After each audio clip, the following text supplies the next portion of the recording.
Warahmatullahi wabarakatuh. Waalaikumsalam warahmatullahi wabarakatuh. Salam Pak. Oke, pada hari ini kita mulai lagi kuliahnya, kuliah ke-6 ya. Jadi satu kali tatap muka lagi minggu depan itu udah UTS, nggak terasa aja. Salam sehat semua ya, semoga saudara sekalian sehat semua ya, tidak kurang satu pun ya.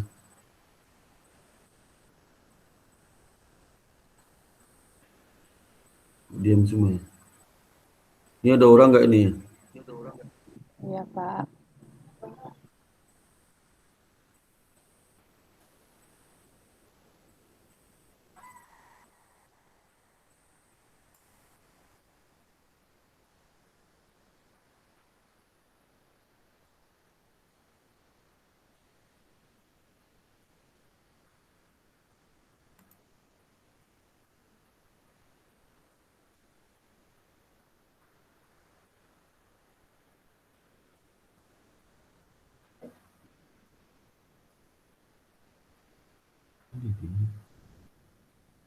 Bukan.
Oke, pada kesempatan ini saya akan menjelaskan mengenai topik teknologi dan other personal risk ya. Jadi dampak teknologi terhadap risiko personal ya, dan juga teknologi di sini juga terkait dengan risiko lainnya. Jadi saya akan membahas mengenai konsep risiko personal itu seperti apa ya. Kemudian peristiwa event yang bisa menemukan operating risk bagi lembaga keuangan ya. Kemudian penyebab risiko personal itu apa saja. Kemudian dampak teknologi terhadap lembaga keuangan ya. Dampak risiko personal bagi lembaga keuangan, kemudian jenis risiko yang terkait dengan risiko personal itu, dan bagaimana pengelolaan risiko personal, dan perhitungan kecukupan modal di risiko personal. Pertama kita lihat konsep risiko personal. Risiko personal itu diartikan sebagai risiko akibat ketidakcukupan dan atau tidak berfungsinya proses internal perusahaan. Juga karena kesalahan manusia, kegagalan sistem, dan atau akibat kejadian-kejadian eksternal yang mempengaruhi personal bank atau lembaga keuangan. Risiko personal ini dipengaruhi oleh setiap orang, setiap proses, setiap sistem, dan setiap kejadian eksternal yang pengaruhi bank ya. Jadi dipengaruhi oleh orang, proses, sistem, dan peristiwa eksternal yang pengaruhi bisa berdampak ke risiko personal. Jadi tidak dipengaruhi oleh hanya orang tertentu. Jadi dia saling terkait ya.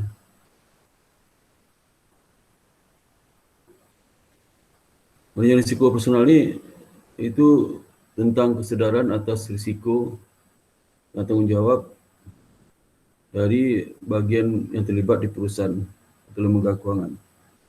Jadi semakin tinggi tingkat kesadaran tentang manusia, proses, dan teknologi yang dapat mendukung aktivitas harian, termasuk juga semakin tinggi rasa tanggung jawab untuk menilai dan mengendalikan risiko, maka semakin kuat suatu bank terhadap goncangan risiko personal.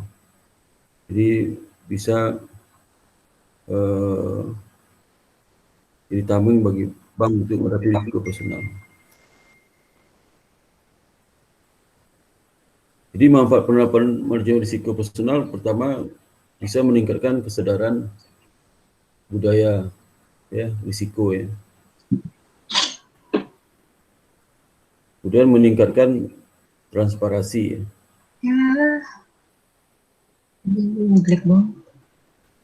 Dan meningkatkan efisiensi operasional dan proses pengambilan keputusan, dan meningkatkan profitabilitas dan penggunaan modal yang lebih optimal, mengurangi beban modal untuk menutup risiko.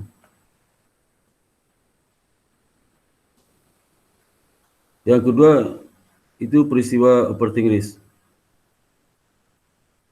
Tidak ada kejadian-kejadian yang bisa menimbulkan risiko operasi bagi perusahaan ya.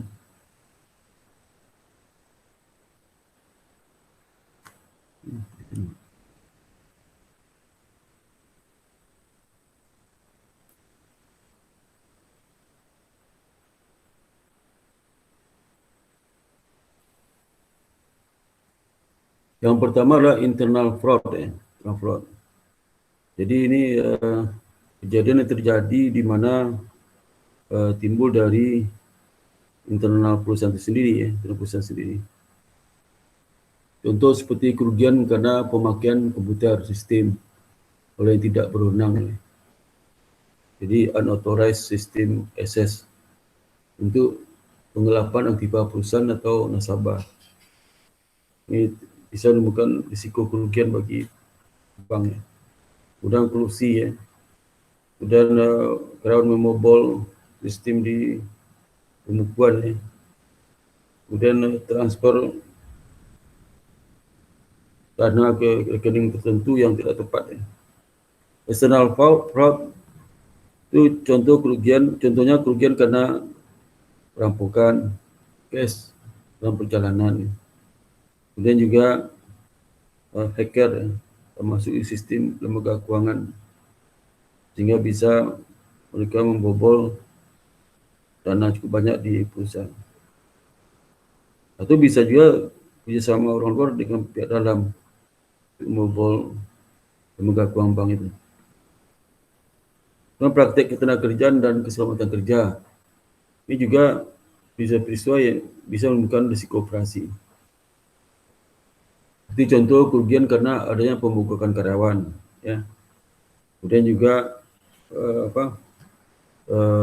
tingkat keselamatan kerja kurang memadai di lembaga itu sehingga banyak terjadi kecelakaan. Ya.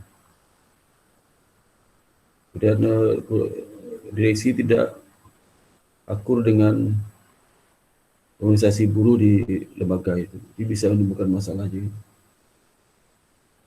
Dan klien, produk dan praktik bisnis itu juga bisa menimbulkan operating risk. Peristiwa-peristiwa yang terkait dengan operating risk. Contoh seperti kerugian karena adanya komplain, tuntutan nasabah akibat penyalahgunaan informasi rahasia. Jadi misalnya orang bank itu menjual data ke pihak ketiga Ketiga itu nanti menggunakan data itu untuk marketing dia. Ada nasabah yang suka dan nggak suka juga. Dia buka komplain. Nah, komplain itu tentu saja menimbulkan denda ya, kerugian material ya, bagi perbankan itu, dan juga bisa menimbulkan kerugian non material. Tapi kita di sini tentu saja kerugian non material kita lihat ada angkanya. Jadi kalau nambah beban operasi perusahaan sehingga bisa mengurangi laba atau rugi ya. Dan kerugian atas aktiva fisik ya, ini muncul risiko capital aset, contoh kerugian karena kerusakan gedung akibat gempa bumi, ya, kemudian juga banjir ya, dan kebakaran ya, termasuk di sini, menyebabkan operating risk, dan mesin pabrik meledak ya. Kalau di perbankan mungkin proses-proses infrastruktur yang juga keamanannya rendah sehingga menyebabkan terjadi kecelakaan dan kerugian bagi lembaga keuangan itu yang sifatnya berkaitan dengan aktiva tetap secara fisik. Gangguan bisnis dan kegagalan sistem. Contohnya kerugian karena kerusakan hardware atau down ya. Kemudian juga staf IT tidak menguasai jika sistem jadi kacau balau ya. Gangguan eksekusi, pengiriman dan yang proses. Tentu seperti kerugian karena adanya kesalahan pembukuan, termasuk juga backdating dan koreksi penyesuaian. Ya. Ini satu contohnya.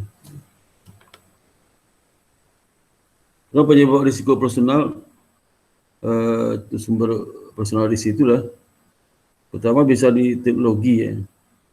Seperti misalnya kegagalan teknologi dan deteriorating sistem yang jadi ada gangguan ya. Kemudian employee dari karyawan sendiri, human error, internal fraud ya, itu penyebabnya.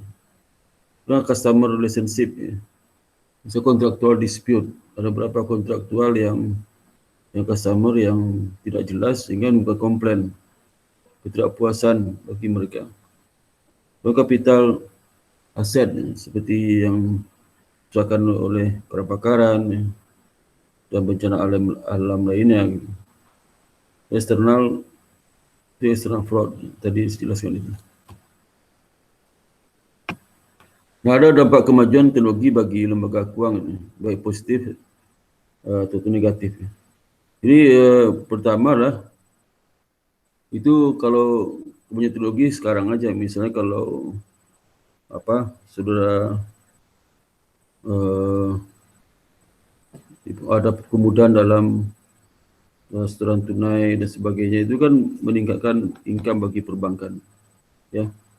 Ini melalui berbagai output yang lebih luas dan jadi cost selling ya, cross selling di dalam barang atau produk perbankan ini. Yang kedua, beban bunga interest expense bisa diturunkan. Bisa kalau bank itu berikan layanan cepat ya, WIT, bisa bunga tabungan deposito bisa turun dan nasabah bisa menerima ya, bisa menerima. Dan juga kalau terus meningkat, bank itu terjun ke pasar uang dengan cara IT yang lebih baik ya, teknologi yang bagus, bisa mendapatkan dana murah. Karena searching di IT sangat bagus, dia terkoneksi ke semua sistem ada di pasar dunia ini. Jadi melalui peningkatan akses to market untuk mendapatkan hutang ini, ya. Seperti hardware dan chips ya, yang post clearing ya.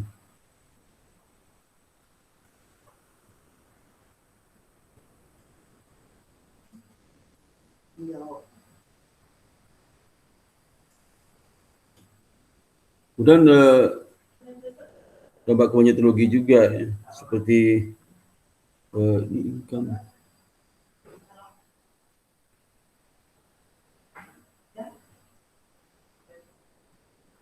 Jadi income bisa naik melalui electronic handling of fee generating or balance sheet activity seperti LC dan derivatif ya.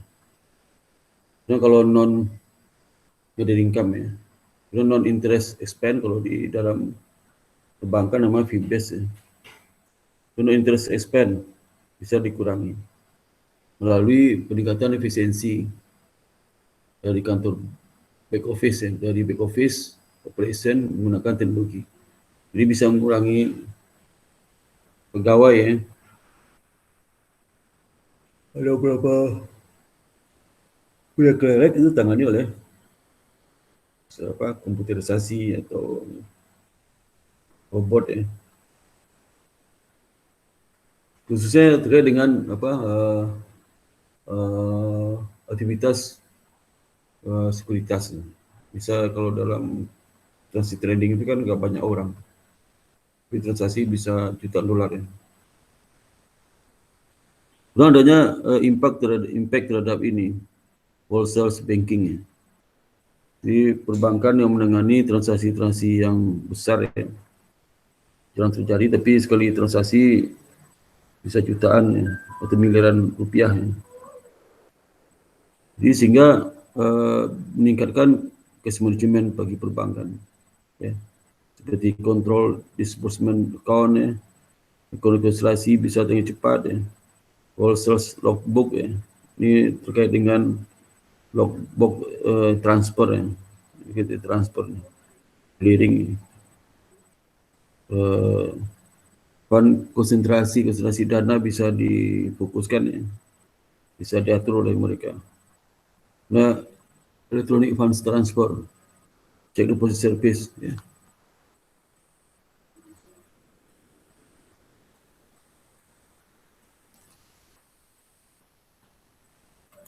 Electronic initiation of letter of credit. Ini semua ini bisa kan melalui teknologi.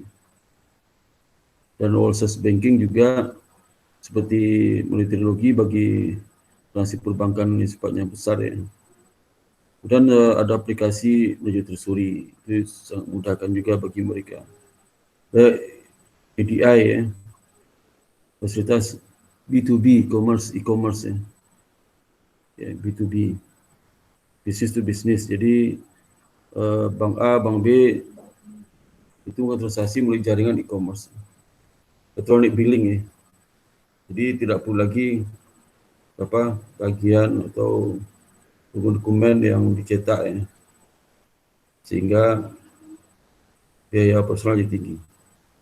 Dan verifying identity ini terkait dengan bagaimana law enforcement access to encrypted data ya, itu penting, bisa memverifikasi identity sehingga tidak semua orang bisa akses itu. Dan bisa assisting small business entry into e-commerce. Jadi dengan adanya teknologi ya, wholesale banking ini bisa membantu small business entity masuk ke e-commerce. Jadi nanti small business itu akan link dengan wholesale banking. Kalau retail banking punya teknologi itu seperti adanya, ini kan terkait dengan transaksi retail perbankan. Wholesale banking sama retail banking itu bisa satu bank terjadi. Seperti ATM itu kan memberikan manfaat yang sangat luar biasa bagi perbankan.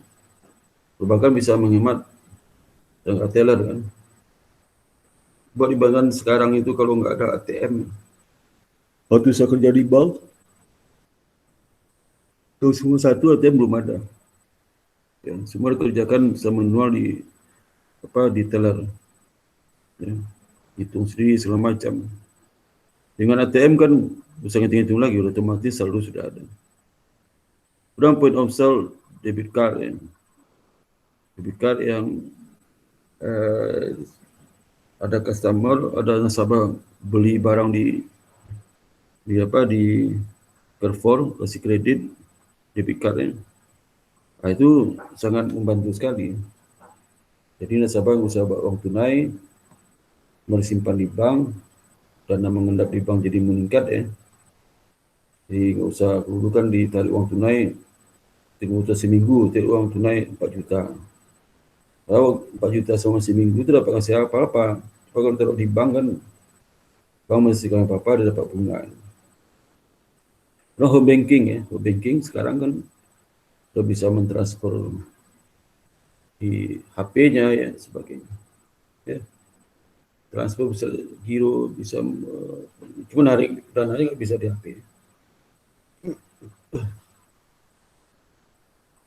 Kan pre-authorized debit credit ini.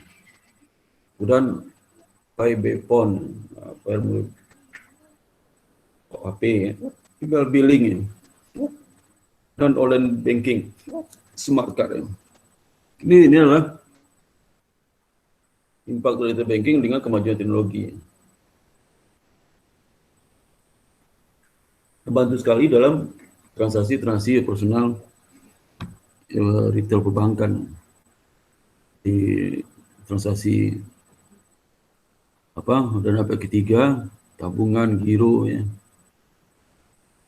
Dan kalau dia jadi kecil juga bisa membantu juga. Nah, dampak teknologi revenue dan cost ya. Jadi teknologi itu juga bisa dampak revenue dan cost, bisa revenue-nya naik bisa turun. Jadi investasi teknologi itu juga berisiko. Ya.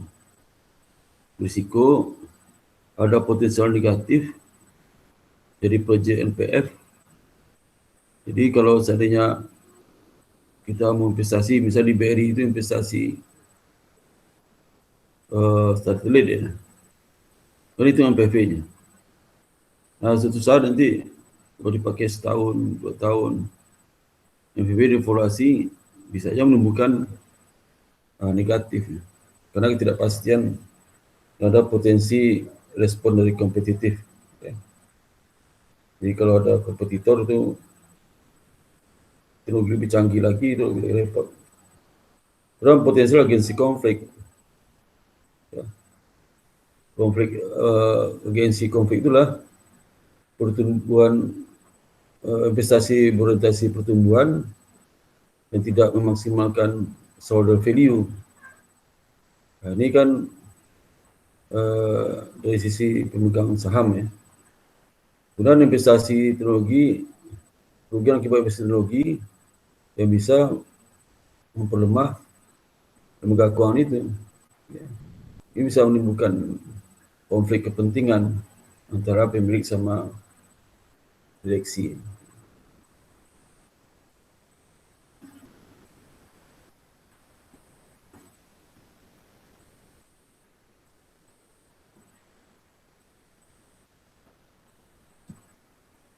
Jadi dampak teknologi terhadap revenue dan cost itu, dampak revenue seperti ada fasiliti cross marketing. Ya. Jadi cross marketing juga menyebabkan kenaikan pendapatan, increase inovasi meningkat dengan adanya teknologi. Ya, inovasi untuk mendapatkan revenue, cara mendapatkannya, kecepatannya, langsung menuju ke rumah ya. Kalau teknologi, misal kalau saudara nasabah itu misalnya transfer AP, artinya apa? Teknologi itu langsung masuk ke rumah nasabah. Nasabah tidak perlu lagi datang ke kantor. Dan service quality, efek dampak terhadap kualitas servis juga bagus. Ya. Survival, a small bank and value of human thoughts. Jadi ada peningkatan bank kecil akan survive dan nilai human tersebut meningkat. Kemudian consumer reluctance to apply for mortgage on the web. Jadi bisa mulai aplikasikan itu di web aja, tidak perlu datang ke bank. Sehingga itu bisa meningkatkan service quality bagi nasabah. Kemudian dampak biaya, teknologi itu bisa improve itu. Contoh seperti pergerakan kurva biaya ya, cost curve dalam ekonomi. Jadi misalnya ini pertama lihat economic of scale. Jadi semakin banyak volume output ya, konsep dari economy of scale itu, maka dia rata-rata produksi semakin kecil, yang keuntungan semakin besar ya. Jadi teknologi itu bisa meningkatkan output ya, tanpa meningkatkan biaya. Saya seperti ini. Jadi contoh, jadi optimal size itu tergantung pada shape ya. Shape itu yang garis yang garis antara hubungan average cost dengan size. Cost, jadi rata-rata cost curve itu. Jadi grafik di gambar kurva. Jadi ke kelandaian dari average cost curve itu. Jadi seperti misalnya kalau seandainya yang pertama ya, average cost itu hubungan dengan size itu negatif ya. Jadi semakin besar size ya, maka biayanya semakin kecil ya, kecil ya. Tapi nggak bisa mendekati nol ya. Itu. Nah kemudian kalau yang untuk kedua ya, itu di mana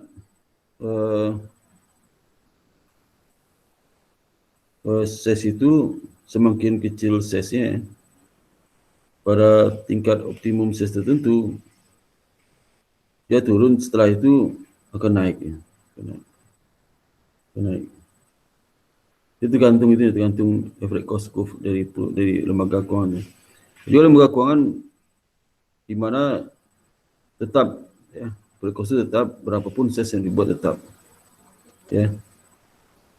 Jadi kontribusi dari efek teknologi, pengembangan teknologi tidak biaya tergantung size ini ya.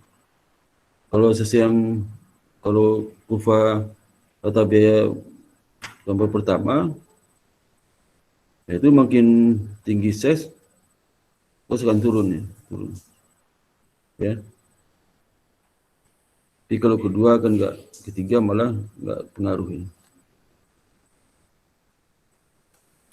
Jadi kalau terhadap economic of scope ya, jadi itu adalah economic scope itu pengurangan biaya unit produksi ketika perusahaan menghasilkan 2 atau lebih produk menggunakan fasilitas produksi atau sumber daya manusia.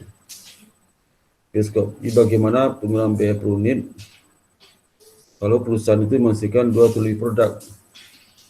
Jadi ini perusahaan yang diversifikasi. Ini multiple produk itu bisa memberikan sinergi dalam produksi. Jadi kalau seandainya dia bikin 2 produk yang sama, ya, mungkin biaya produknya 100. Kalau 2 produk itu produk yang berbeda, mungkin 50. Itu seperti itu. Ekonomi scope. Tapi ada ekonomi scope di mana perusahaan itu spesialisasi. Dia tidak menghasilkan produk hanya satu jenis produk. Jadi ini biasanya spesialisasi ini mungkin memiliki cost benefit dalam produksi, delivery, dalam jasa ukuran yang sama. Jadi kalau jasa beberapa lembaga keuangan itu sama, beberapa jasa keuangan itu di produksi dan delivery, itu cost benefitnya ada ini spesialisasi. Kalau dia tambah jenis produk lain, mungkin biayanya akan turun malah, akan turun atau naik, sebenarnya naik, naik. Jadi dia lebih baik spesialisasi, ya. Itu seperti spesialisasi itu, misalnya BTN, khusus spesialisasi terkait dengan kredit perumahan.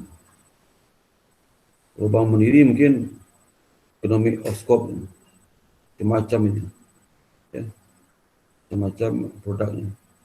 Kalau BTN mungkin this economics of scope, itu seperti itu. Nah, bagaimana kita menguji economy of scale dan scope? Pertama kita pendekatan production approach. di mana lembaga keuangan itu dipandang sebagai yang memesan produk jasa menggunakan input menggunakan jadi produk dia peran sebagai produk memproduksi output of service dengan menggunakan input labor dan kapital saja. Ya. Ini fungsi output labor, output itu Y. Yang fungsi apa? Fungsi C itulah fungsi dari Y output sama inputnya W dan R. Ya. Itu fungsi dari peningkatan produksi. Kalau peningkatan intermediasi di mana output itu dengan menggunakan input labor dan kapital juga dana. Ya, dana. Input itu dana seperti dana pihak ketiga terus dijual ya. Jual ke diberikan. Nah, itu peningkatan fungsi intermediasi. Ya. Di dana dijual belikan. Jadi dananya kan. Hasil empirikal menunjukkan bukti bahwa skala ekonomi perbankan itu 10 miliar dolar sampai 25 miliar dolar. Itu berapa itu? Kalau 10 miliar dolar sama dengan itu ya? Sama dengan 14 triliun ya? 12 triliun ya? Dolar. Sama 12 triliun. Sampai dengan 40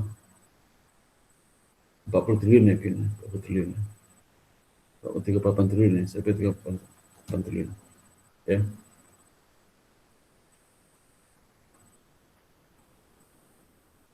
Kemudian efisiensi itu menunjukkan hal yang penting dalam dalam industri lembaga keuangan. Itu perbankan. Efisiensi itulah tingkat efisiensi yang dipertahankan oleh perusahaan dalam kondisi persaingan yang tidak sempurna. Contoh seperti persaingan tidak sempurna adalah monopoli. Menurut teori ekonomi neoklasik, di bawah persaingan sempurna, perusahaan harus memaksimalkan efisiensi untuk berhasil dan menghasilkan keuntungan yang tidak akan gagal di pasar keluar, sehingga terpaksa keluar pasar. Ya.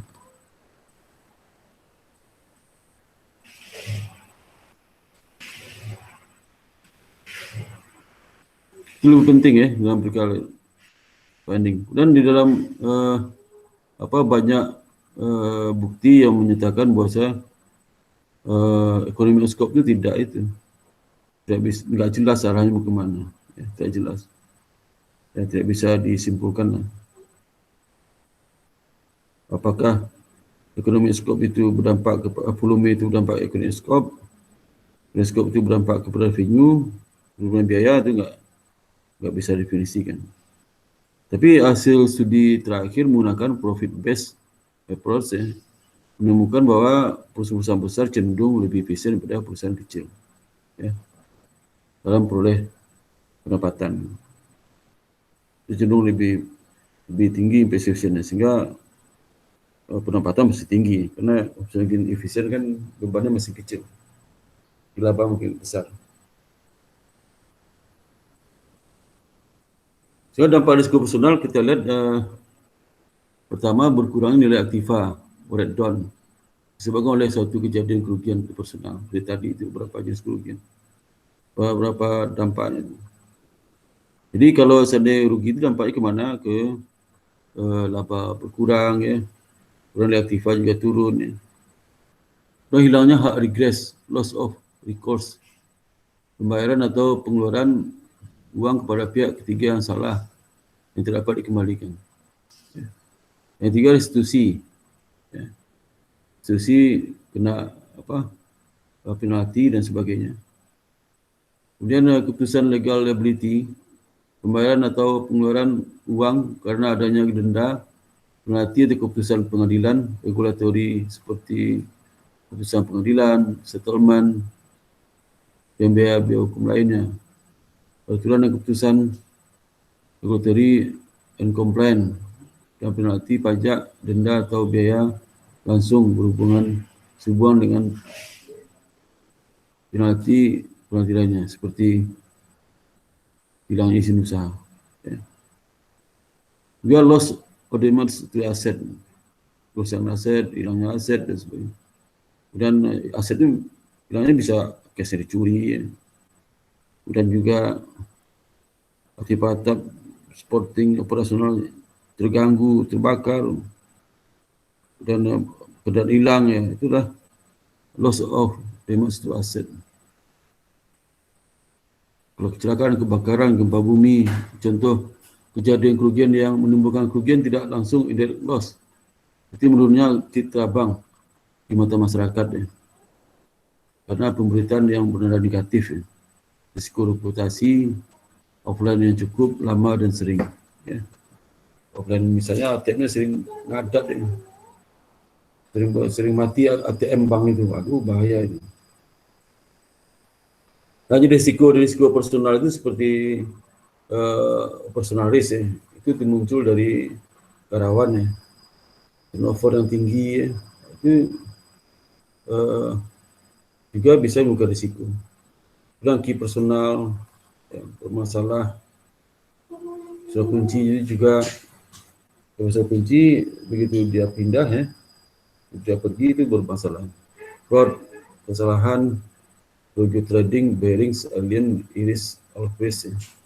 Dan money laundering itu juga termasuk risiko yang risiko personal disebabkan oleh money laundering. Confidential breach, ya. Revelation of ethical problem, ya, email exchange. Jadi ada terkait dengan masalah ini, masalah etik dalam email. Dan seperti teknologi risk, ya, programming error, ya, error model risk, ya, model risk artinya model-model yang digunakan dalam risiko, dalam teknologi risiko itu, teknologi dan market error, ya. Kalau menjadi information yang salah sehingga salah keputusan semacam IT Telkom sistem outage. Jadi ada sistem telekomunikasi, ya. Sistem IT-nya yang rusak, ya. Yang mati, ya. Yang padam, yang enggak berjalan, off. Teknologi provider failure itu adalah kegagalan teknologi itu dibikin nggak sesuai dengan kebutuhan, itu tidak mampu melayani customer. Dan contingency planning paling yang banyak sekali tergantung situasi tertentu. Lalu juga risiko customer relation risk, ya. Seperti misal contractual disagreement, jadi ada kontrak yang tidak tersetujui, dissatisfaction from poorly performing teknologi ke perusahaan pelanggan, ya. Karena teknologi dimiliki lembaga keuangan itu sangat jelek sekali, udah luar biasa. Orang gagal default terkait dengan hubungan dengan customer. Orang capital asset risk, ya. Seperti bagaimana capital asset itu muncul pada saat program safety asetnya lemah, ya. Dan keamanan, ya. Operating cost yang sangat tinggi, ya. Dengan adanya aset pendukung, ya. Dan ibu karena juga kebakaran, banjir, ya. Dan kalau ada lagi external risk seperti external fraud, taxation risk, legal risk, war, perang, market collapse, exploitation risk, relationship risk.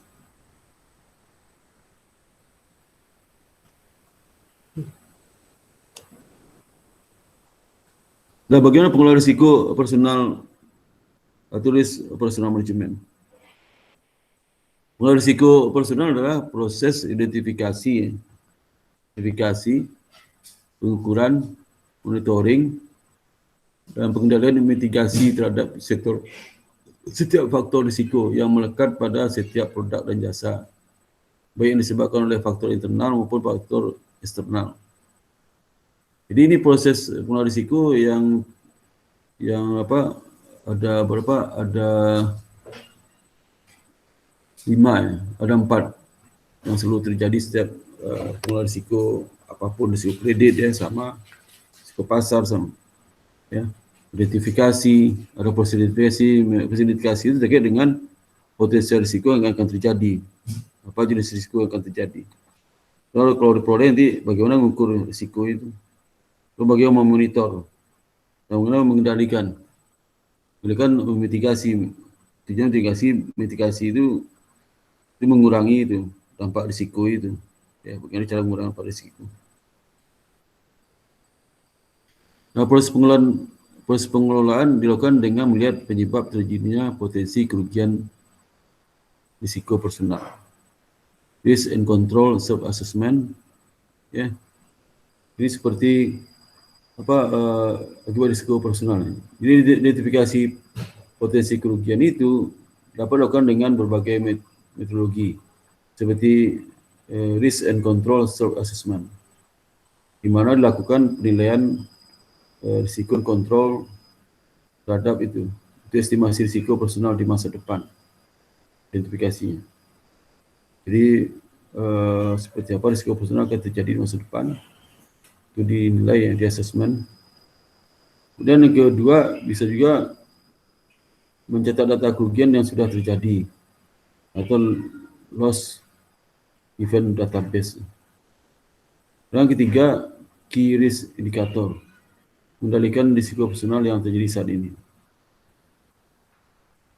Nah, perangkat dalam pengelolaan risiko personal dengan bisa melakukan pertama, penetapan identifikasi risiko yang terkait dengan kegiatan dan produk transaksi bank. Yang kedua, mengukur dan mencatat risiko yang terkait dengan kegiatan dan produk bank. Jadi pertama identifikasi, kedua mengukur, yang tiga menentukan limit sesuai toleransi risiko disapeted ya. Disapeted itu ya.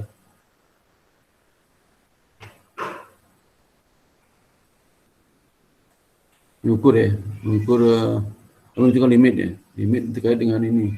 Dan ini dalam rangka untuk memonitor ya, monitor risiko supaya jangan terlalu bisa dikontrol ya. Dan menyusun rencana darurat contingency plan dan kondisi terburuk.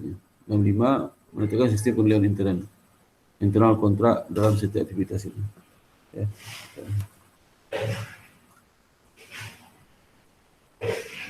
Nah, untuk minimalkan risiko tersebut, lembaga keuangan perlu memiliki business continuity management, singkat BCM.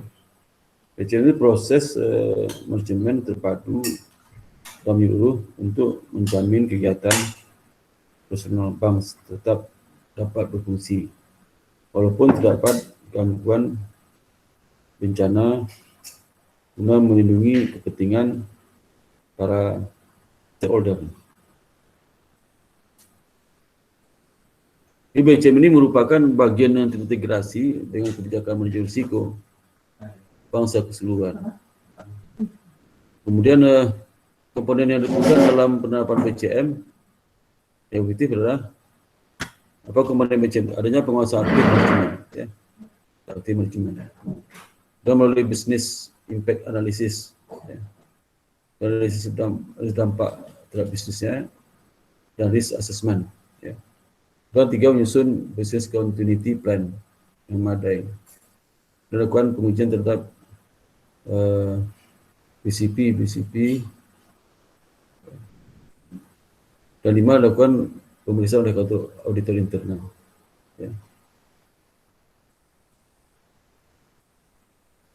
Ini terhadap BCM ya, ini bukan BCM. Nah, pengelolaan risiko teknologi itu, proses teknologi base bisa dihasilkan ya. Ini efisiensi. Jadi teknologi itu bisa efisien ya. Itu pertama bisa lower cost ya, melalui improve allocation of input. Jadi maksudnya lower cost itu harus kita menghasilkan produk yang lebih banyak, ya. Banyak itu sehingga input lokasikan itu ke masing-masing produk itu juga lebih banyak. Tapi kalau lokasi inputnya sedikit, ya, maka menyebabkan higher cost, ya. High cost. Dia tidak efisien. Dan juga meningkatkan revenue itu, ya. Ya. Jadi kalau revenue nggak bisa tingkatkan karena misalnya perusahaan itu, lembaga keuangan itu mau investasi teknologi, tapi tidak meningkatkan revenue, itu kan tidak efisien. Jadi misalnya dia sudah beli mesin baru, tapi penjualan tahun di mana mesin baru dibeli sama dengan penjualan tahun lalu, itu kan tidak terjadi efisiensi teknologi logika. Kalau meningkatkan revenue, dalam investasi teknologi ini pertanyaan yang mendasar adalah apakah dengan teknologi baru ini perusahaan bisa meningkat pendapatan itu sih? Perusahaan meningkat, ya bahaya bagi beban. Jadi tidak sekedar wah ini perusahaan lain yang memiliki teknologi A, kita kok belum. Ini spesifikasi teknologi A ya. Kalau kita belum butuh, sehingga tidak meningkatkan pendapatan. Atau customer kita itu customer yang loyal, uang itu terus ya, ada tambahan. Nah, atau bisa nggak harganya dinaikkan walaupun pembeli sama, harga naikkan bisa nggak? Jadi pengguna IT selain meningkatkan kecepatan dan keakuratan transaksi serta pelayanan kepada nasabah, juga meningkatkan risiko seperti risiko personal. Jadi tadi contoh tadi itu bagaimana IT itu bisa meningkatkan efisiensi, mengurangi biaya, revenue dan sebagainya. Tapi sisi lain juga bisa ada risiko, misalnya risiko personal, risiko reputasi, risiko legal, risiko kepatuhan, dan risiko strategis. Bisa seperti itu kemajuan teknologi ini. Risiko personal berarti teknologi itu belum memadai, belum dibutuhkan, SDM belum siap. Risiko reputasi kalau teknologi itu gagal diimplementasikan, ya, maka risiko reputasi. Dan risiko legal, ya, banyak komplain, ya, itu bahaya juga. Risiko kepatuhan, apakah teknologi yang baru itu menyebabkan ketentuan banyak dilanggar dan sebagainya. Risiko strategis. Nah, bagaimana perusahaan itu mengkontrol terhadap personal risk? Jadi pertama loss prevention. Bagaimana mencegah terjadinya ini terkait mitigasi, karena kontrol pengolahan itu dan mitigasi. Yang tadi ada 4 kegiatan risk management: identifikasi, kemudian mengukur, kemudian mengukur apa lagi? 4, ketiga apa lagi? Yang ketiga ini ada 4 atau 5 ya. Ini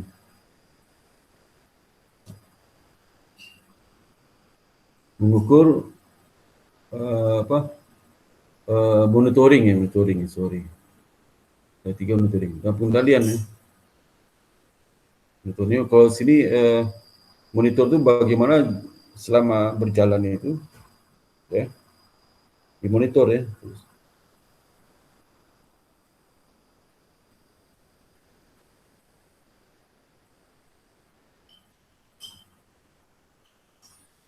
Nah, kemudian yang keempat mengontrol itu supaya ada upaya mitigasi di mana bisa menurunkan nilai risiko itu. Loss control ya. Nah, bagaimana mengontrol loss itu melalui planning ya. Kalau tadi loss preventif kan melalui training ya, pencegahan kerugian ya, training, kemudian juga melalui pengembangan sistem dan sebagainya, pengembangan SDM, review terhadap employee, mana employee yang mampu, tidak mampu, kalau nggak mampu disuruh training, nanti ada pengembang karir dan sebagainya. Itu loss preventif. Kalau loss control, kalau untuk kerugian planning, dan di organisasi ada pengaturan bagaimana kegiatan-kegiatan operasional itu tidak menimbulkan kerugian. Itu ada backup. Dan loss financing, kerugian keuangan itu mungkin perlu dipertimbangkan untuk menggunakan eksternal insurance. Jadi kalau kerugian itu nggak bisa didanai oleh perusahaan, mungkin perusahaan perlu melakukan external insurance. Kemudian loss in isolasi kerugian seperti permodalan dimiliki oleh lembaga keuangan itu, seperti kalau kita kan KAR.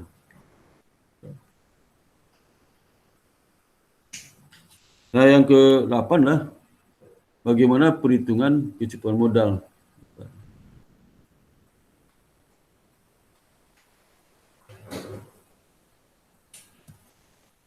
Jadi perhitungan kebutuhan modal minimum untuk risiko personal yang ditetapkan oleh komite Basel dari ada 3 metode. Pertama, pendekatan basic indikator atau BIA, atau kalau bahasa Indonesia PID, pendekatan indikator dasar. Kalau bahasa Inggris BIA. Di pendekatan indikator dasar atau PID ini merupakan pendekatan yang paling sederhana dan tidak sensitif terhadap risiko, sehingga akan menghasilkan beban modal yang cenderung besar ya. Jadi kalau seandainya makin tinggi posisi risikonya, berarti beban kebutuhan makin besar. Kebutuhan modal minimum dihitung berdasarkan suatu persentase tetap dari gross income bank ya. Jadi dari gross income bank penentuannya. Regulator menentukan persentase tersebut sebagai alpha. PID cocok digunakan oleh bank-bank yang berukuran sangat kecil ya. Karena kan standar itu. Jadi kalau bank besar, masing-masing bank itu punya karakteristik yang berbeda, dengan standar alpha tertentu, dia agak repot ya. Yang aktivitas bisnis yang sederhana. Sedangkan jadi aktivitas bisnis juga banyak. Tapi kalau bank dengan aktivitas yang banyak sekali, mungkin cocok menggunakan basic indikator report sini. Perlu digunakan pendekatan ketiga ya. Itu pendekatan standardized approach atau pendekatan standar. Pendekatan standar ini memberikan hasil lebih detail daripada PID, di mana bank dikelompokkan berdasarkan 8 lini bisnis. Kalau tadi kan 1 lini bisnisnya. Kebutuhan modal minimum setiap lini bisnis, persentase tersebut ditentukan berbeda bagi lini bisnis. Bisa ada 8 lini bisnis sebenarnya. Jadi masing-masing itu ada persentase faktor beta, ada faktor beta. Kalau tadi kan faktor alpha. Yang ketiga itu dalam metode itu disebut juga advanced measurement approach atau pendekatan lebih kompleks ya. Dalam metode advanced measurement approach itu ada serikat dengan AMA. Itu bank-bank diberi kesempatan untuk menggunakan hasil dari sistem pengukuran risiko personal yang mereka miliki. Namun tergantung pada standar-standar kualitatif yang ditetapkan oleh regulator untuk menghitung kebutuhan modal minimum. Jadi perbankan itu menentukan sendiri untuk risiko personal mereka miliki. Ya. Ini misal contoh untuk standar beta itu mungkin bank bisa menentukan sendiri ya. Ini kalau standar itu kan ditentukan oleh regulator. Dengan pendekatan bank diperbolehkan menghitung kebutuhan modal minimum menggunakan kombinasi dari berbagai pendekatan yang terbagi dalam 2 jenis. Pendekatan berdasarkan data kerugian historis. Jadi data kerugian historis itu bisa melihat berapa tingkat probability kerugian itu. Ya. Ini bisa memiliki alpha atau beta masing-masing aktivitas perbankan itu. Kebanyakan menggunakan pendekatan kuantitatif dan melihat ke belakang, fokus pada kerugian ini. Jadi pendekatan tersebut banyak digunakan. Yang kedua, pendekatan berdasarkan kualitas lingkungan pengendali. Dengan berdasarkan data historis ya. Ini berdasarkan lingkungan pengendali yang didominasi oleh pertimbangan kualitatif lebih bersifat melihat ke depan, fokus pada kualitas lingkungan pengendali sehingga mencoba berisi risiko di masa depan. Jadi dia tidak melihat data-data risiko masa lalu, tapi lihat bagaimana kualitas lingkungan pengendali di perbankan. Kalau makin baik, maka kemungkinan ekspektasi risiko makin turun ya, ke depan. Ini bisa pakai 2 cara ya. Itu bisa caranya lah kombinasi. Kombinasi artinya melihat data historis juga, melihat kualitas lingkungan pengendali juga di perbankan. Itu yang mempengaruhi dalam menetapkan bobot tertimbang risikonya setiap kelompok aktivitas. Nah, urutan menggunakan dari yang jadi pertama kalau kita urutkan ya, ada 3 pendekatan dalam menentukan kecukupan modal bagi risiko operasional itu. Itu pertama ada basic indikator, karena ini untuk bank kecil dan dengan asumsi dia satu dan bisnisnya nggak banyak ya, bisnisnya nggak banyak seperti BPR, kita coba menggunakan basic indikator. Dan standardized approach itu bank komersial. Dan advanced measurement approach mungkin ini bank yang besar dengan aset di atas 1.000 triliun ya, yang bisa menggunakan ini karena dia data-data statistiknya banyak ya, sistem informasi sudah bagus ya, lebih kompleks ya, sehingga dia bisa menentukan sendiri bobot tertimbang risiko itu. Dan bank dianjurkan untuk menggunakan cara lebih baik atas dasar profil risiko dari bank tersebut dan kemampuan melaksanakan manajemen risiko dari bank tersebut. Dalam pendekatan SA, nama aktivitas bisnis bank dibagi jadi 8 bisnis. Jadi yang standardized sama advanced measurement approach itu 8 line bisnis. Kalau yang basic indikator 1 line bisnis atau digabung semua. Beda standardized sama advanced apa? Kalau standardized itu dia betanya ditentukan oleh regulator. Kalau yang advanced measurement beta ditentukan oleh bank itu sendiri. Nah, kalau kita lihat basic indikator approach itu ATMR itu kan akibat tertimbang risiko. Ini tertimbang risiko personal berapa? Itu dihitung dari 12,5 per 5 itu given ya. Kali beban modal risiko personal. Beban modal risiko personal ya. Kita harus hitung berapa beban modal risiko personal ya. Beban modal risiko personal rata-rata dari penjumlahan pendapatan bruto tahunan mempunyai positif pada 3 tahun terakhir dikalikan faktor alfa. Jadi rata-rata gross profit, gross income ya selama 3 tahun terakhir yang laba aja, rugi nggak dimasukin.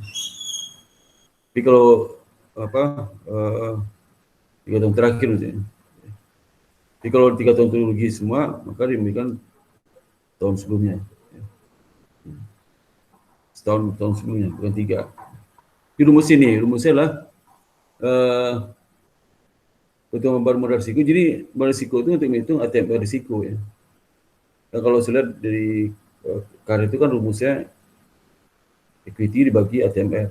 ATMR itu 3 ATMR, kredit ATMR, market risk ATMR, risiko personal. Nah, ini hitung ATMR risiko personal sama dengan 12,5% kali beban beban modal risiko personal. Beban risiko personal ini dapatnya adalah dari kalau metode pertama yang lebih simpel itu dia merata-ratakan itu berapa laba bruto selama 3 tahun terakhir. Contoh seperti misalnya ya, nanti dikali alfa 15%. 15%. Ini misal contoh ya, contohnya ini. Kalau kita menghitung kecukupan modal ya, atau beban modal itu beban modal 2012, maka kita hitung adalah risiko personal itu tahun kalau 2013 kita hitung 3 tahun sebelumnya. Di 2013 nggak masuk ya, 2012, 2011, 2010. Kalau 2013 kita hitung. Jadi karena 2012, 2011, 2020 ini laba semua, maka dirata-ratakan dibagi 3 ya. Nah, hasil itu dikali 15% betanya, alfa. Nah, untuk menghitung ATMR risiko personal, hasil itu hasil beban modal ini dikali dengan 12,5%. Ya. 5% itu given ya. Given. Dapatnya 375 juta. Jadi risiko personalnya adalah 3.050 juta.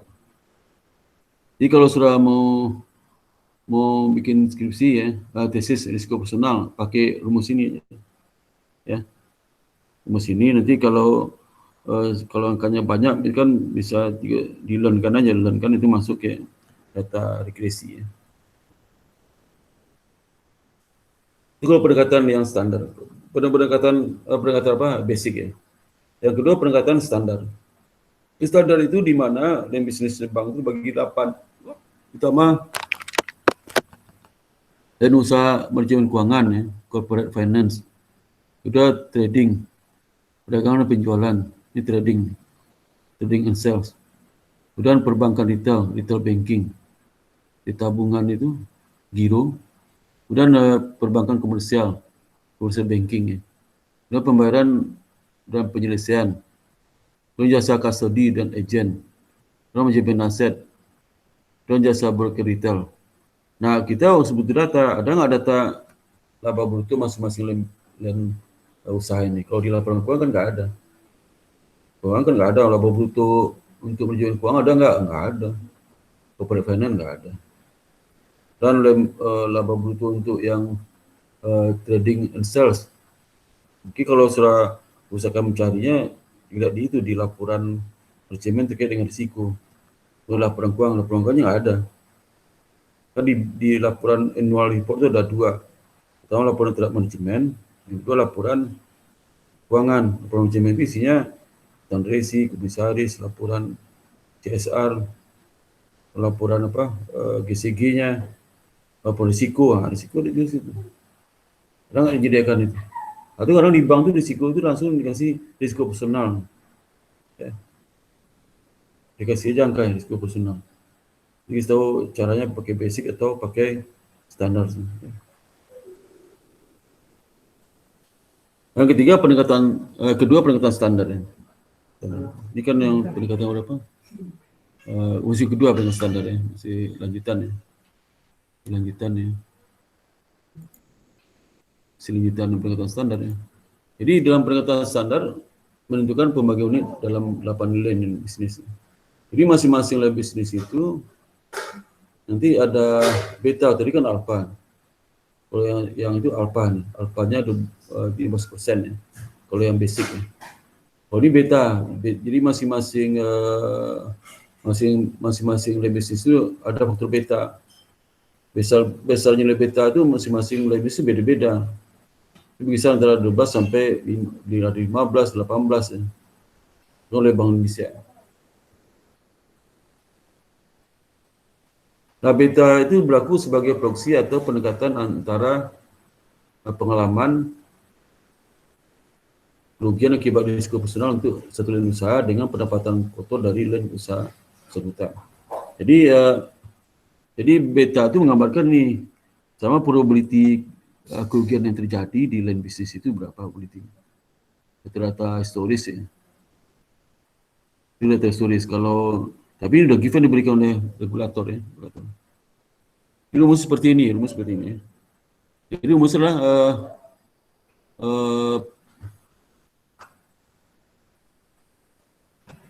KPI 1 regulatory capital bukan berdasarkan standardized approach. Ya. Jadi ini berapa modal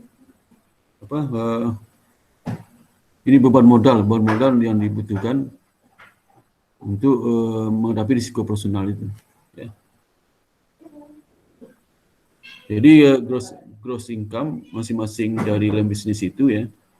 Nanti masing bisnis dikalikan beta masing lini bisnis, nanti dibagi rata-rata.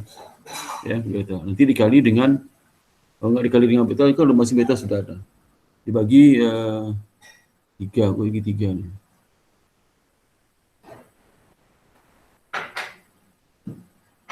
Bagi 3 ya. Bagi 3 itu.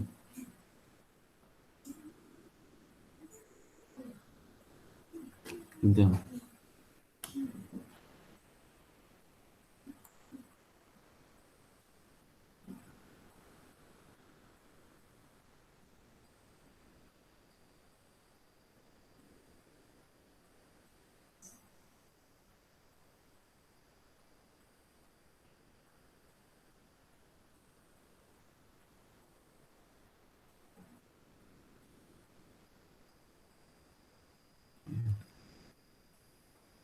Jadi ya, misalnya kita lihat 3 tahun, kalau kita menghitung berapa beban modal risiko, tahun 2011 ya, maka dia 2010, 2009, 2008. Ini masing-masing lem bisnis. Kalau laba bruto untuk lem bisnis pertama, corporate finance 1000, trading and sales, retail banking ya, commercial banking, payment ya, IT service, kemudian asset management, retail bucket ya. Nah, kalau dia itu corporate finance berapa? Itu rata-ratanya 3.000 tambah 1.100 tambah 1.000 bagi 3 ya. Nah, mesin rata itu nanti bagi 3 dapat 1.033,3 kali beta untuk yang lem bisnis corporate finance itu 18% betanya, itu ketentuan ya.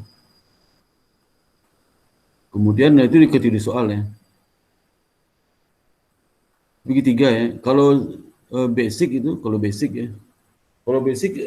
nggak bisa bagi 3. Kalau untung bagi 3, tapi kalau rugi seperti yang lem bisnis yang kedua ini, kalau dia trading itu ada 3 tahun ya, maka tambahkan 2.200 tambah minus 100 bagi 3, 400 dapatnya.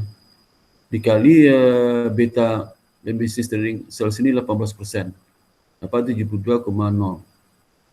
Dan lem bisnis ketiga retail banking ya. Retail banking itu kan 4.000 tahun 2010, brutonya 4.000, tambah bruto 2009 4.500 ya.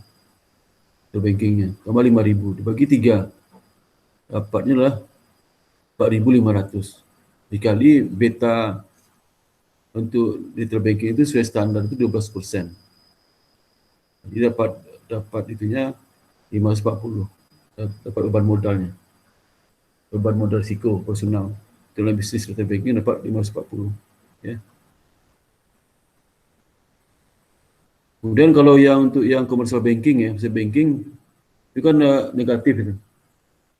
Negatif 2 tahun berlalu negatif, maka 1.000 tambah 4.000 negatif dibagi 3, berbagi tak 3 ya, dia dapatnya 166,7 ya. Dikali beta 15%, dapat minus 150 ya. Gitu.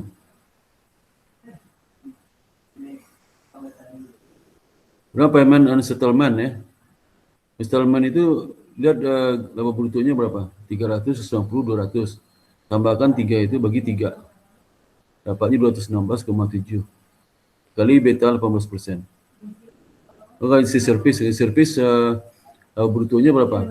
15, 2010, 2009, 50, 55, 2010 55, 2009 50, 2008 75. Tambah 3 itu bagi 3 dapatnya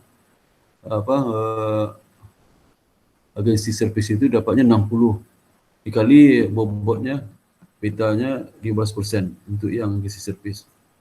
Kalau aset manajemen itu 1.250 ditambah negatif 150 bagi 3 dapat 166,7 kali bobot dari aset manajemen betanya lah 12%, dapat 20. Kalau retail brokers itulah 1.000 tambah 250 ya. 1.000 tambah 250 dibagi 3 ya. Gitu. Ya, itu dapatnya berapa ya?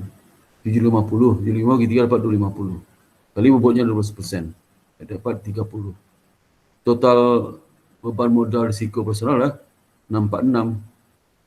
Berapa TMR-nya? 646 itu kan beban modal dikali 12,5%. Dapat 8.075. Nah, kalau kita menggunakan basic ya, basic itu kan totalnya 2010 8.855. 2009 rugi 200. 2008 untung 6.275. Jadi ya kalau dihitung rata-rata kalau menggunakan basic 825 tambah 6.275, 200 nggak dipakai, dibagi 2. Rugi nggak boleh dipakai. Bagi 2, itu dikali itu apa? Dikali betanya. Beta 15%. Dapat 1123,5. 3,5 dikali itu, dikali berapa? 12,5%. Jadi TMR-nya 1123,5 dikali 12,5%. Itu ATMR-nya. Ya. Jadi kalau modal risiko menggunakan standardized 640,6, menggunakan basic 1123,5. Nanti kalau menghitung ATMR masing-masing dikali aja 12,5%. Ya. Sehingga dapat kita simpulkan basic itu lebih tinggi risikonya yang dihasilkan dibandingkan dengan kebutuhan ATMR-nya, ATMR risiko personal lebih tinggi dibandingkan dengan standar. Jadi bank itu pasti pakai standar, pakai basic lebih tinggi ya. Tapi basic itu sekali lagi harus ada data laba bruto masing-masing line produk line bisnis di perbankan itu. Dan laporan keuangan susah diperoleh. Kecuali ada datanya ya.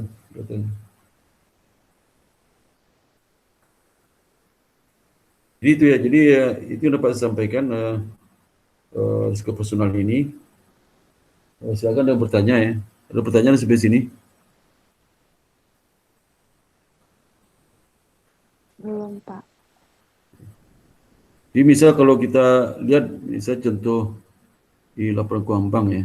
Ini saya sebentar ya. Mungkin saya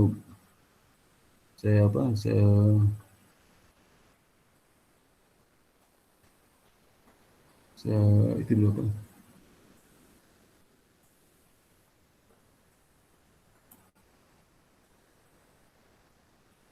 Bisa cari yang itu apa, yang data mengenai laporan keuangan ya.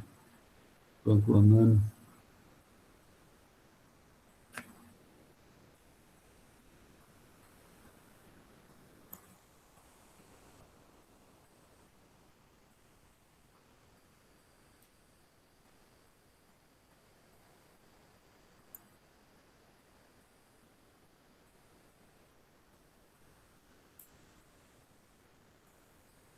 Misalnya BCA ya, BCA dulu.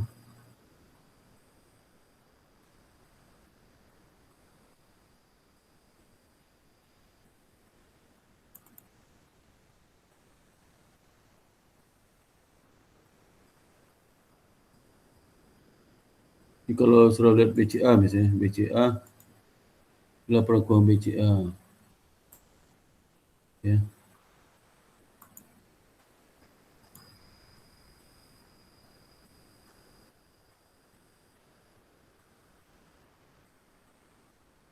Ini BCA ya. Kelihatan nggak BCA? Kelihatan ya? Kelihatan nggak? Enggak, Pak. Belum keluar, Pak. Hah? Belum, Pak. Belum keluar. Belum, Pak. Belum, Pak. Belum. Belum, coba sekali lagi. BCA, buktikan. Keluar nggak? Udah, Pak. Udah. Keluar, Pak. Udah. Ini BCA ya, misalnya BCA ini Iya. kita lihat itunya apa ada nggak dia menjanjikan itu? Apa, Pak? Menjanjikan risiko personal ada nggak ya? Risiko personal. Jadi kalau lihat laporan laba rugi laba brutonya kan kita kalau menggunakan standardized harus 8 line bisnis itu.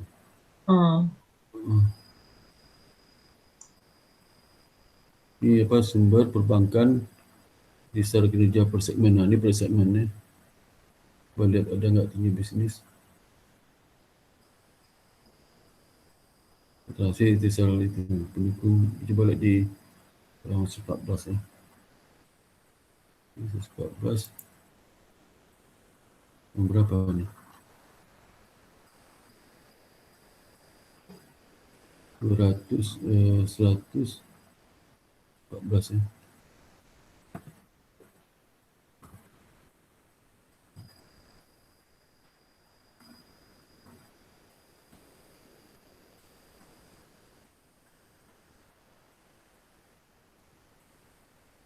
Ini kan yang perbankan koperasi ya, corporate. Nah ini ada di segmen perbankan transaksi. Jadi bisa sudah perbankan koperasi itu berapa, ada nggak laba brutonya? Ya, koperasi ini laba bruto ada nggak? Ini pertumbuhan kredit ya, laba bruto ada saja itu. Nggak ada nih. Jadi nggak ada apa, nggak ada, yang ada cuma komposisi kredit konsumer, laba bruto masing-masing. Dan ini misal berapa laba bruto kredit koperasi, kepada kredit nggak ada kan, nggak ada nih. Ya. Jadi nggak bisa kita, kalau pakai standar DES itu harus kita masuk ke dalam perusahaan, nanya-nanya dia. Kalau nggak bisa diterapkan ya metode standar DES itu. Nggak ada informasi, nggak ada. Ya. Nggak ada. Ya. Kalau brutonya nggak ada nih, ini bukan laba bruto nih. Ya. Ini volume transaksinya.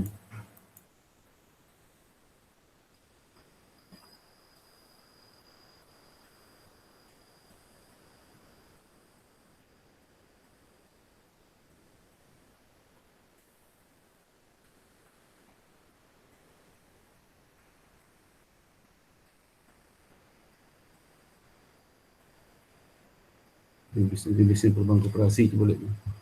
Ini nggak ada nanti kan perubahan koperasi itu apa, berapa laba brutonya.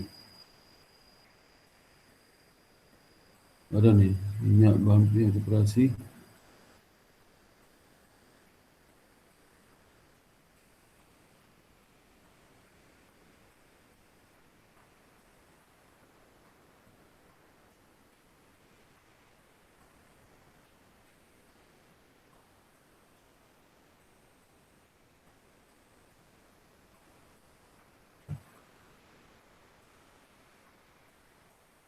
Ya, bagi perubahan koperasi umum, jadi nggak ada ya. Jadi nggak ada laba bruto per masing-masing line bisnis dari perbankan itu nggak ada di laporan report itu. Jadi nggak bisa kita, kalau sudah mau menggunakan Strades ya, report lah ya. Ini.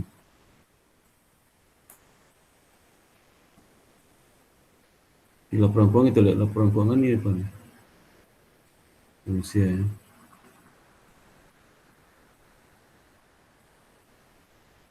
Nggak ada.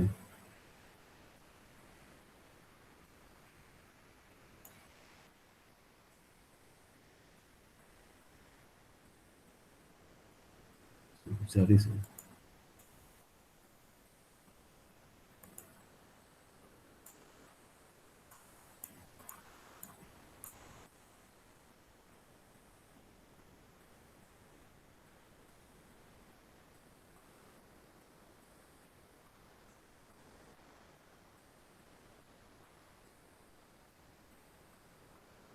Jadi nggak ada ya. Jadi kalau kita di laporan auditnya, ini laporan auditnya.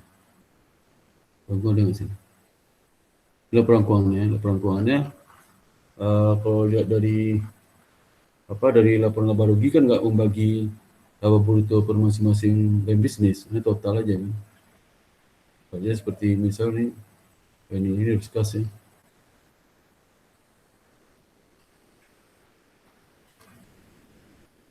Kalau laporan keuangan, laporan laba rugi kan nggak ada membagi. Ini aja laba ruginya. Laba rugi secara keseluruhan ya. Laba bersih, laba bruto, laba brutonya itu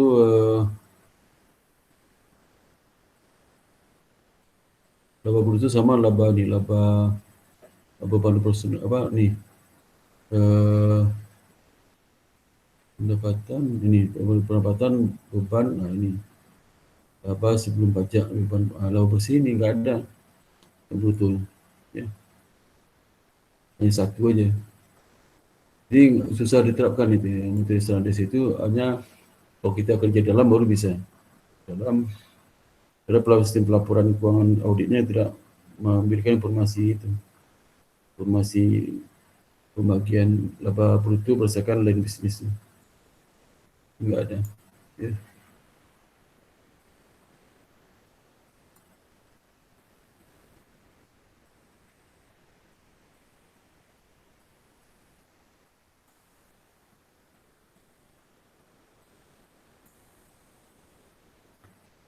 Oke, silakan buka videonya, saya mau absen nih. Oke, buka videonya, saya mau absen.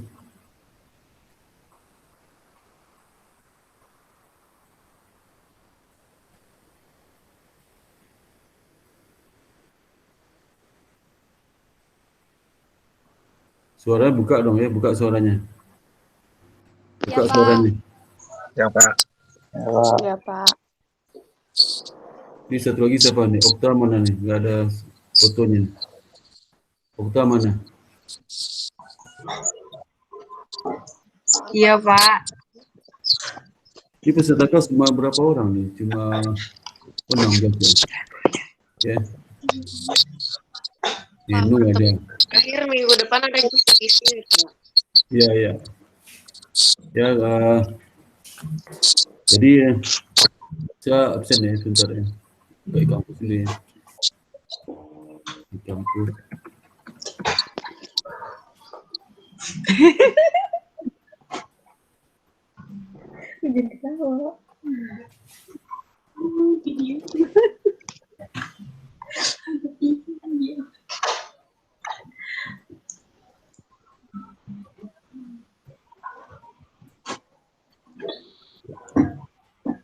Di mana nih? Hadir.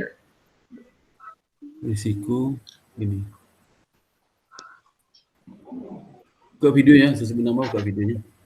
Iya, Pak. Bapak Okta nggak pakai kerudungan, Pak. Baru bangun tidur tuh, Pak. Bapak Okta masih Ini, buruk, Pak. Pak Ica jalan-jalan sama pacarnya Pak Ica. Oh iya, Enggak, Bapak Buruk, bohong, Pak. Bapak. Nih tuh, Pak. bilang Itu di udah. hotel mau pacarnya, Hadir, Pak. hadir, Pak. Bilang mana? Hadir. Oh iya. Mana si Ica? Ica kamu ikut dulu kamu itu.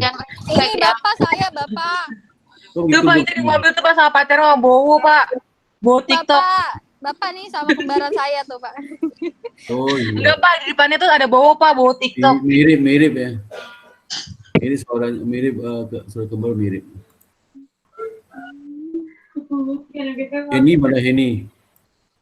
Aduh, Pak. Aduh. Aduh. Heni ya. Hadir, Pak, hadir. Mana ada nih? Pak Ica lagi sama bowo, Pak, bowo TikTok. Pak, saya Belum. mau kamera, Pak. Mana? Ini Iya, ini Heni. punya anak, Heni diam-diam. Itu ada Rulita mana? keponakan aku, anak. Hadir Pak, hadir nih. Rulita mana nih? Oh itu. Nih, Rulita nih hadir gede Ya, banget. Rulita. Lagi dipanggil dulu, Pak. Dino. Ini saya, Pak, hadir. Dino mana? Ini aku nih pakai Oh, iya. masker tuh. Wajahnya kelihatan sih. Mana, Pak, maskernya? Buka Meno, maskernya. Alisa, Jangan, Pak, aku belum dandan. dia nggak Suruh pakai buka apa biar kelihatan buluknya. Biar kelihatan Pak dia buluk soalnya. Buka masker. Nggak usah di absen Pak, wajib buka masker kalau absen. Ini Iya, si Khairul mana Khairul? Khairul Nisa. Ini Bapak hadir, Bapak saya, Ica yang cantik. Hadir. Ini Ken. Hadir Pak, hadir. Ini Ken. Ica, ininya apa? Oh iya. Hadir. Hidungnya bulat Jadi banget. Ken. Komen aja lu, coba lu buka masker lu. Evita. Bulat kayak donat. Evita mana Evita? Hadir. Evita hadir Pak. Oh Evita ya Evita. Iya. Evita.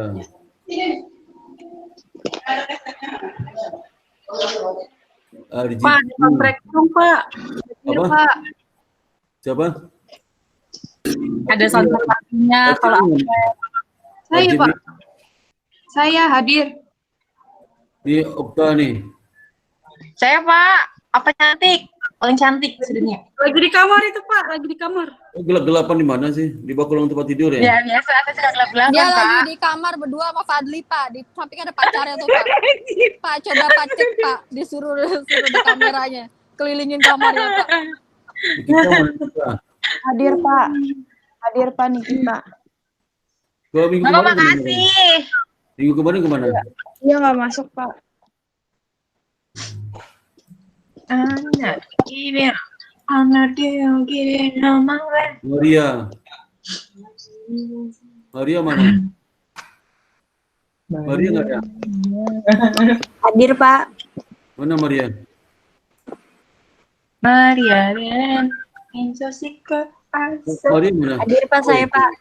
Iya, iya. Maria. Pak, Rulita nggak ada, Pak. Si Rival dah. Ada Pak, ada. Enak aja lu. Ada Pak, ada Pak. Hadir. Demo. Salah. Rival lagi ikut demo, Pak, di gedung DPR. Siapa ke toilet si Rival? Ini Rival dah nih. Apa Pak? Kamu lagi ke toilet katanya? Apa? Lagi ke toilet katanya? Enggak. Ih, Rival, kamar kita sama, Rival, temboknya. Satu kamar. Iya. Satu kamar, Gils. Pak, lanjut Pak. Memang Rival di dalam WC, Pak. Apa Pak? Elizabeth. Hadir, Pak. Elizabeth mana? Ini saya hadir. Gimana kondisimu sekarang? Udah pulang, Pak. Di rumah sekarang, di rumah? Iya. Oh ya, hati-hati ya. Oke, Pak. Papamu gimana? Papa udah sembuh? Udah sehat bapaknya? Udah semua, Pak. Udah semuanya? Udah nggak itu lagi? Udah pulang Udah. semua? Oh. Udah. Gimana obatnya? Obatnya gimana caranya? Obatnya nggak ada. Obatnya semangat. Makan banyak? Hah? Obatnya semangat, Pak. Oh semangat, oh iya. Nggak boleh stres. Oh stres, oh iya iya. Ya. Itu juga boleh stres, nggak boleh mikirin cowoknya ya. Iya, Pak. Cowoknya Nggak boleh mikirin tugas, Pak. Apalagi UAS sama UTS, Pak. Iya, Pak. Iya. Olah. Jadi mending Besok ditiadakan aja, Pak, UAS UTS. Besok kalau UTS kamu jangan terlalu stres ya. Oke, Pak. Jangan susah-susah berarti, Pak. Hah? Jangan susah-susah. Ya, soal susahnya tergantung itu ke komisi ada. Dikasih dong itunya dong. Rizal, Nggak Rizal. stres. Rizal. Berisik, Pak. Oksa berisik. Rizal, mana Rizal? Hadir Pak, hadir. Keluarin aja, Mana Okta. Rizal? Hadir Pak, Rizal Pak. Rizal sama Rival sama orangnya. Mirip. Beda. Rizal. Beda Rizal kamu kelas pagi atau kelas sore, Rizal? Kelas sore Pak. Kelas sore. Rizal, kamar kita sama. Waduh. Kamar di mana? Sama Neno. Pak, udah bisa live belum? Belum, tunggu buru-buru Berisik lu, Lita, lu. Lewat mulu. Udah kamar juga kagak lu, Lita. Pingin live udah nggak tahan kamu pingin live aja. Tahu. Di belakang saya lihat ya, Pak. Siapa pingin live? Ada siapa, Pak? Ya, kalau nggak ada lagi, ada pertanyaan nggak? Bapak, Ya. kisi-kisinya kapan dikasih? Pak, lihat saya deh, Pak. Ya, nanti Pak, lihat saya deh, Pak. apa? Ya, Lita lagi jalan-jalan, Pak. Siapa lagi yang Wah, sini? ini saya, Pak, nih. Lihat deh, Pak. Pak, bikin mangkir aja, Pak. Masa Bapak menekan, Pak? Iya, Pak. Saya terima sih, Pak. Oke, kalau nggak ada pertanyaan lagi, boleh itu ya. Kuliah untuk hari ini. Alhamdulillah. Isi, Pak. Oke. Isi nanti jangan masih ada kuliah Bapak, lagi. kisi, Pak. Minggu depan ya, Pak. Ini satu kali lagi kuliahnya. Udah ya. Minggu depan ya, Pak. Iya, Pak. Makasih, Pak. Makasih, Pak. Terima kasih. Pak. Pak, Makasih ya, Pak. Terima kasih. Bapak, makasih. I love you. Makasih, Pak. Ya. Assalamualaikum. Waalaikumsalam. Makasih, Pak. Live ya, Pak. Sama-sama. Makasih Pak. Sama-sama, Rival. Kok Rival doang sih, Pak? Kan aku bilang makasih. Kamu Okta ya. Niken juga, Pak. Iken juga ya. Di Neno ya, Neno juga ya. Ya udah izin live ya, Pak. Kamu buka mulutnya dong, buka mulutnya. Pak, nih. Pak, itu Pak mulutnya bergerak, Pak. Jangan ada mulut. Yang mulut udah nggak ada mulutnya. Pak, kok handphone nggak Elsa disebut? ada isi-isinya nggak, Pak? Udah ya. Udah, Pak. Enggak dulu, Pak. Udah mulu. Masih kangen Bapak. Pak Elsa ada kisi-kisi nggak, Pak? Tadi kau udah ngomong kok budek sih. Kan kuliah ketujuh kisi-kisinya. Kok kalau rambut diluruskan ya, Nino? Rambut dilurusin ya?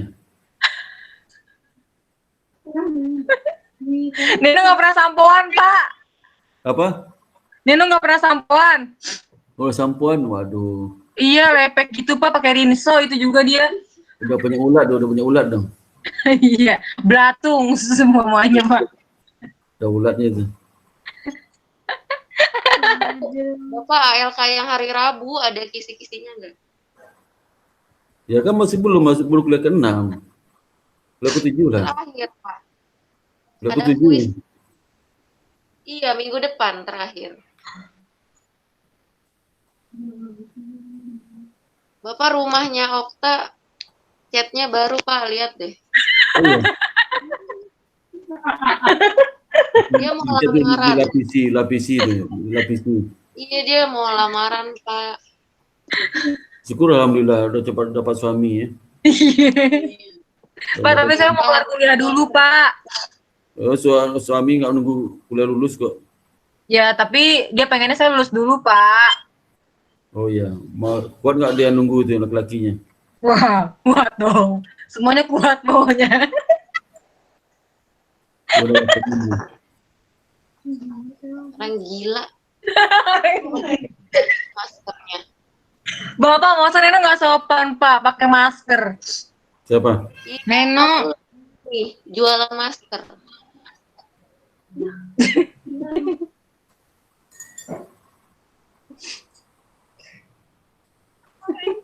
Pak, saya izin live ya, mau Oke. mandi dulu. Sip. Mandi dulu. Bapak, aku Ya. izin ke rumah Bapak ya. Apa yang ke rumah saya? Bapak, aku mau ke rumah Bapak. Jangan mau Pak rusuh. Bapak live aja Pak. Ya. Bapak sehat-sehat ya, Pak. Jaga kesehatan. Ya, alhamdulillah. Masa Elin join lagi sih Pak? Pengen bimbingan. Pak Elin Dika, masa join lagi sih Pak?